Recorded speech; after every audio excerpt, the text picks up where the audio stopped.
भाजप महिला पदाधिकाऱ्याकडून रुग्णवाहिकेचा बेकायदेशीर वापर करत असल्याचं समोर आलंय। अक्षता तेंडुलकर यांनी रुग्णवाहिकेचा बेकायदेशीर वापर केल्याचा आरोप होतोय। रुग्णवाहिकेमध्ये रुग्ण नसताना सुद्धा सायरन वाजवून रुग्णवाहिका फिरवण्यात आली आहे। रुग्णवाहिकेमध्ये स्वतः अक्षता तेंडुलकर आणि कार्यकर्ते बसलेले होते।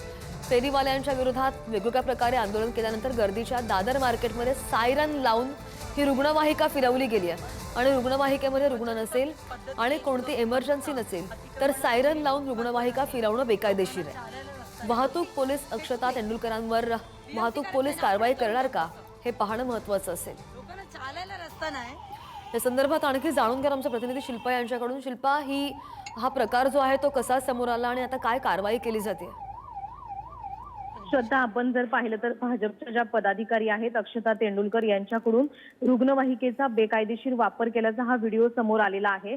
रुग्णवाहिकेत रुग्ण नसताना आणि कुठलीही इमर्जन्सी नसताना दादर मार्केटमध्ये सायरन लावून ही रुग्णवाहिका स्वतः अक्षता तेंडुलकर यांनी फिरवलेली आहे।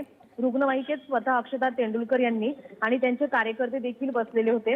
विशेष म्हणजे फेरीवाल्यांच्या विरोधात वेगवेगळ्या प्रकारे आंदोलन केल्यानंतर गर्दीच्या दादर मार्केटमध्ये सायरन लावून ही रुग्णवाहिका फिरवलेली या व्हिडिओतून समोर आलेली आहे। रुग्णवाहिकेत रुग्ण नसेल किंवा कुठली इमर्जन्सी नसेल तर सायरन लावून रुग्णवाहिका फिरवणे हे बेकायदेशीर असतं आणि अक्षता तेंडुलकर यांनी स्वतः ही रुग्णवाहिका चालवत या रुग्णवाहिकेमध्ये कुठलाही रुग्ण नसताना किंवा इमर्जन्सी नसताना स्वतः रुग्णवाहिका चालवत दादर मार्केटमध्ये सायरन लावून ही रुग्णवाहिका फिरवलेली आहे। त्यामुळे हा बेकायदेशीर प्रकार समोर आलेला आहे आणि ह्या व्हिडिओमध्ये स्वतः अक्षता तेंडुलकर आणि त्यांच्या बाजूला बसलेला कार्यकर्ता देखील पाहायला मिळतोय। त्यामुळे आता अक्षता तेंडुलकर यांच्यावर वाहतूक पोलीस कारवाई करण्याच्या तयारीत आपल्याला पाहायला मिळत आहेत।